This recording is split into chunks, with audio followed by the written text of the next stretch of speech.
Good morning and welcome to the History Office News Bulletin for the day. This is Abishek Roy for the day's news. Now the headlines. Hopes of Moonlander reawakening dim as India awaits signal. High Commission of India and Maldives denounces fake news amid presidential election runoff. Clinical India applies the choke to clinch Asian Games gold in cricket. Now the news in detail. Chances of India's Moonlander waking up after a freezing cold lunar night are dimming with each passing hour. Space scientists from the country have told the BBC. But they said that they would keep trying until the end of the lunar day. A day and night on the moon each last just over 14 Earth days.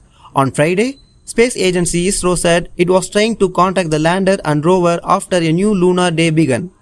The lander called Vikram, carrying the Pragyan rover in its belly, touched down near the moon's little explored south pole in August.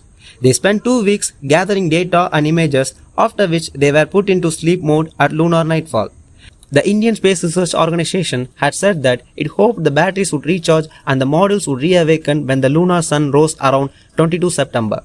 On Friday, ISRO posted on X that efforts to establish communication with the Vikram lander and the Pragyan rover will continue. There has been no official update since then. On Monday morning, former ISRO chief A.S. Kiran Kumar told the BBC that chances of reawakening are dimming with each passing hour. The lander and rover have so many components which may not have survived the frigid temperatures on the moon, he said. Adding the temperatures near the lunar south pole are known to plunge to -200 Celsius to -250 Celsius at night. As the second round of the presidential election in the Maldives approaches on September 30th, concerns over the spread of fake news have emerged. The High Commission of India in the Maldives has issued a press release denouncing a sustained campaign of fake reports aimed at harassing Indian High Commission officials and the Indian expert community residing in the Maldives. These fake reports appear to be designed to create animosity and fear among the Maldivian public, potentially straining the friendly relationship between India and the Maldives. Furthermore, the European Union Election Observation Mission has noted the proliferation of unverified claims and falsehoods during the election campaign. A clinical display with the ball helped India women clinch the gold medal in 2023 Asian Games as they came out on top against Sri Lanka in the final. On a surface that was not conducive for batting, India opted to bat first. Even though the openers hit a boundary each to begin with, Shafali Verma struggled before getting stumped for 9 of 15. Smriti Mandhana and Jemima Rodriguez then joined forces together to revive the innings. Mandhana hit a 6 and a 4 to round off the power play before the two batters continued to keep rotating the strike.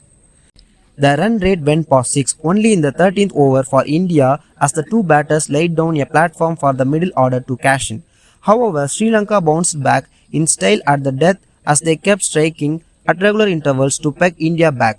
The last 5 overs proved to be quite disastrous for India as they ended up adding only 27 runs to finish with 116 runs. But on a track that was assisting turn, this was always going to be a handful for Sri Lanka. Before we end the news for the day, the headlines once again. Hopes of Moonlander reawakening dim as India awaits signal. High Commission of India and Maldives denounces fake news amid presidential election runoff. Clinical India applies the choke to clinch Asian Games gold in cricket. That's it from the news desk for the day. Thanks for joining us. Have a great day. For more elaborate news, please subscribe to our channel, The History Office.